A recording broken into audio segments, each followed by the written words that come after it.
Hello friends, ரொம்ப நாளுக்கு அப்புறம் சூப்பரான ஒரு அப்டேட்டோடு வந்திருக்கேன். ஸோ நம்மளோட ஃபேஸ் பேக் இன்க்ரீடியன்ட்ஸ்லாம் என்னென்ன நான் ஆட் பண்ணியிருக்கேன் அப்படின்னு சொல்லிட்டு இந்த வீடியோவில் நம்ம பார்க்க போகிறோம். ஃபர்ஸ்ட் ஒன் நம்ம பார்க்குறது கூழாங்கிழங்கு அண்ட் ட்ரை ரோஸ், பன்னீர் ரோஸ் வந்து எடுத்திருக்கோம். அண்ட் அதிமதுரம், பயறு,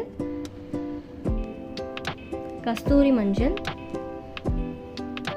பார்லி ரைஸ், மஞ்சிஸ்டா, முல்தானி மட்டி,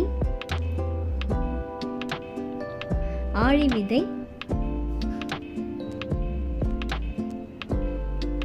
ஓட்ஸ், கோரைக்கிழங்கு, கடலைப்பருப்பு, ஆவாரம்பூ, வசம்பு, வெள்ளை கொண்ட கடலை, மசூர் தால். இப்போ நம்ம பார்த்தது மட்டும் இல்லைங்க, சூப்பரான ஒரு 5 சீக்ரெட் இன்க்ரீடியன்ட்ஸும் அதில் நம்ம ஆட் பண்ணியிருக்கோம். ஸோ ஓவரால் நம்மளோட ஃபேஸ் பேக் பார்த்திங்கன்னா எல்லா ஸ்கின் டைப் இருக்கிறவங்களுமே தாராளமாக யூஸ் பண்ணலாம், எல்லா ஏஜில் இருக்கிறவங்களுமே யூஸ் பண்ணலாம். ரொம்ப நல்ல ரிசல்ட் இருக்கும். நம்மளோட நிறைய ஹாப்பி கஸ்டமர்ஸ் இருக்காங்க. ஸோ ஸ்க்ரீனில் தெரியிற வாட்ஸ்அப் நம்பருக்கு எனக்கு காண்டாக்ட் பண்ணுங்கள், நான் டீட்டெயில் ஷேர் பண்ணுறேன். பாய்.